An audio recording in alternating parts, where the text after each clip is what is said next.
Assalamualaikum warahmatullahi wabarakatuh. Terima kasih kepada moderator yang telah memberikan kesempatan kepada kami untuk mempresentasikan penelitian kerjasama kami yang berjudul pemanfaatan abu sekam padi dan minyak goreng bekas dalam proses pembuatan sabun cair. Penelitian ini sendiri diketuai oleh saya sendiri, kemudian anggota itu adalah Bapak Insinyur Musta'in Zamhari MSI, dan Bapak Dr. Insinyur Muhammad Irijam MT. Dan mahasiswa terdiri dari 3 orang, itu adalah Andanti Pratiwi, Anissa Lutfia, dan Anissa Nabila.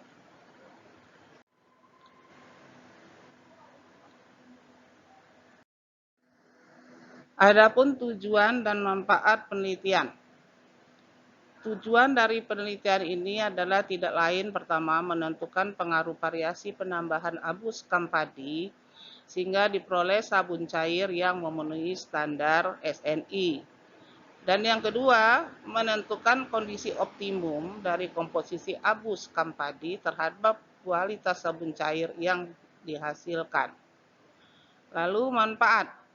Ada beberapa manfaat yang di sini yang bisa kita ambil dalam proses pembuatan sabun cair, di antaranya tujuannya mendapatkan formulasi optimum dari pembuatan sabun cair tersebut dengan memvariasikan minyak jelantah dan penambahan abu sekam padi. Kemudian manfaat lain yang bisa diambil di sini adalah dapat dijadikan sebagai referensi khususnya pembuatan sabun cair dan minyak jelantah dengan penambahan abu sekam padi.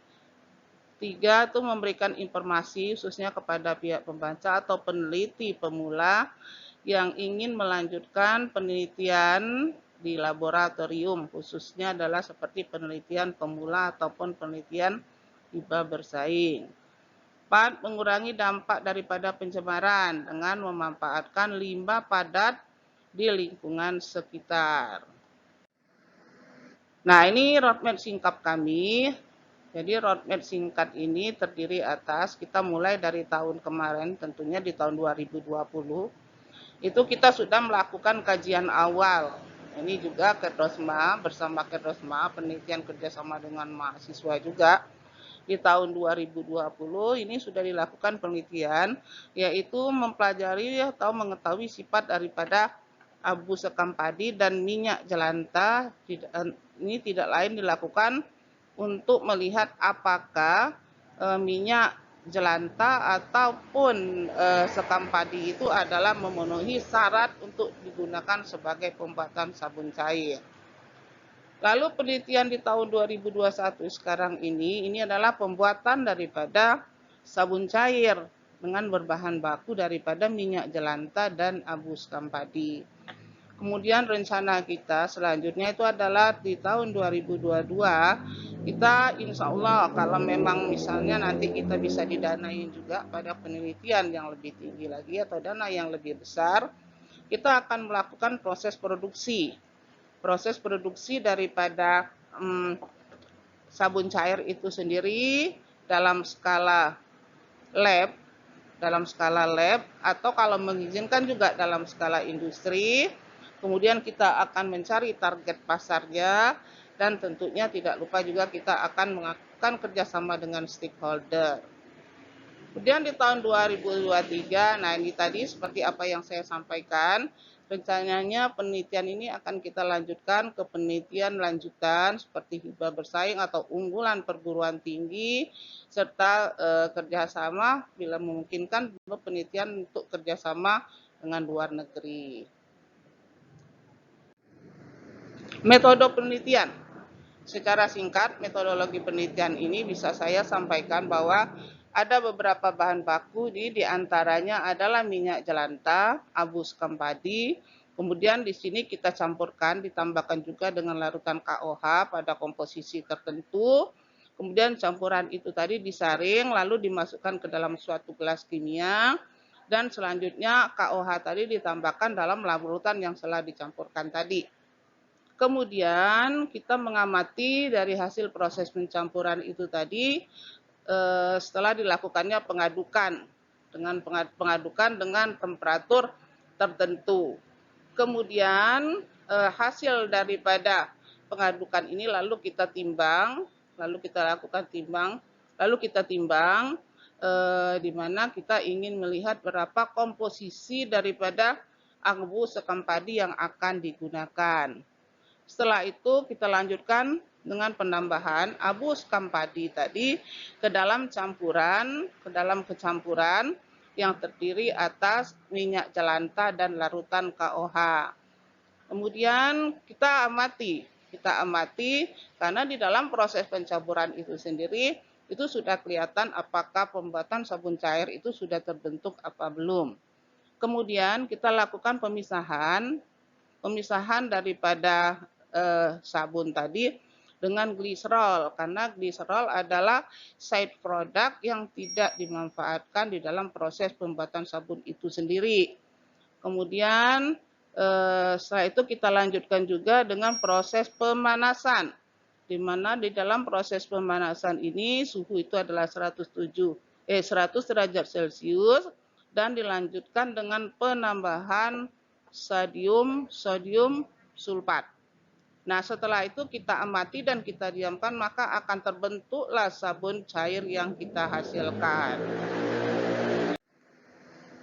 Hasil analisa. Berdasarkan hasil penelitian yang telah kami lakukan, kalau dilihat grafik hubungan antara pH dengan sampel yang kami gunakan, itulah pH-nya memenuhi persyaratan. Karena di sini rata-rata pH itu adalah di atas 12. Nah, untuk pH di atas 12 itu memenuhi persyaratan SNI untuk sabun cair. Karena apabila pH itu berada di bawah 12 ataupun di bawah pH 7, artinya sabun itu bersifat asam. Sehingga kalau sabun itu sendiri bersifat asam, maka dari sabun cair itu tidak akan menimbulkan adanya busa. Kedua, itu adalah kadar alkali bebas. Untuk kadar alkali bebas juga di sini memenuhi persyaratan SNI. Karena kita lihat di sini adalah rata-rata kadar alkali bebas yang terdapat di dalam sabun cair tadi itu adalah di atas 0, antara 0,25 sampai dengan 0,3. Nah, bila kadar alkali itu di bawah 0,5, maka sabun cair yang dibuat itu tadi adalah memenuhi persyaratan yang diizinkan oleh SNI. Lalu bahan aktif. Di sini kalau kita lihat bahan aktif yang kami gunakan itu adalah arang aktif, di mana karbon aktif itu sendiri digunakan bertujuan untuk memurnikan daripada sabun itu sendiri, karena pada pembuatan sabun itu sendiri kita banyak menggunakan adanya kandungan gliserol sebagai side product. Nah, berdasarkan grafik ini, itu bahan aktifnya itu berkisar antara 60 sampai 80. Nah, ini kita 60%. Artinya apa? Ini masih memenuhi persyaratan. Untuk sabun cair tersebut karena bahan aktif ini masih berada di bawah ambang batas dari yang diizinkan, yaitu sekitar 90%. Kemudian berat jenis juga, ini berat jenis juga itu semuanya berada di bawah 0,95 karena sesuai dengan standar SNI itu bahwa sabun cair yang dihasilkan harus di bawah 1. Berat jenisnya itu adalah harus berada di bawah angka 1. Berikutnya adalah bilangan penyambunan. Bilangan penyambunan ini menunjukkan berapa banyak kandungan KOH yang dihasilkan atau yang terdapat di dalam sabun cair. Ini kita lihat karena tahu bahwa KOH memang itu adalah suatu senyawa kimia yang memang harus diperlukan, yang harus dibutuhkan di dalam kandungan sabun itu sendiri. Nah, kalau kita lihat di sini itu berada di antara 400 yang tertinggi. Nah, kemudian yang terendah ini adalah 100. Jadi kita bisa simpulkan bahwa dari beberapa sampel yang kita gunakan itu semua sabun cair yang kita buat adalah memenuhi standar SNI. Kesimpulan. Dari hasil penelitian yang telah kami lakukan, maka dapat dibuatlah kesimpulan, yaitu satu, bahwa Kondisi optimum itu diperoleh pada penambahan KOH sebanyak 30 mili, abu sekam sebanyak 10 gram, dan minyak jelantah itu sebanyak 50 ml. Itu menghasilkan sabun cair yang paling memenuhi standar SNI. Sehingga sabun cair yang dihasilkan itu dapat digunakan untuk kebutuhan cuci tangan. Lalu di sini kami juga menyarankan bahwasannya untuk penelitian selanjutnya dapat juga dibuat sabun untuk kebutuhan mencuci pakaian dan mandi. Karena kenapa? Pada prinsipnya proses untuk pembuatan sabun itu selalu menggunakan bahan-bahan baku seperti KOH ataupun sekam ataupun minyak jelantah. Sehingga nanti bisa juga dihasilkan sabun untuk kebutuhan pakaian dan mandi. Lalu ini luaran itu adalah berupa jurnal yang rencananya nanti akan kita publish ke jurnal Kinetika Teknik Kimia. Jurnal ini sudah selesai kita buat dan sekarang ini sudah kita serahkan ke Kinetika. Mudah-mudahan insya Allah ini nanti bisa langsung dipublish. Sekian, terima kasih atas perhatiannya pada Bapak atau Ibu peneliti beserta Ibu moderator. Juga kami mengucapkan banyak terima kasih. Selanjutnya juga kami mohon maaf bila di dalam penyampaian ini masih banyak kesalahan dan kekurangan. Wabillahi taufiq wal hidayah. Wassalamualaikum warahmatullahi wabarakatuh.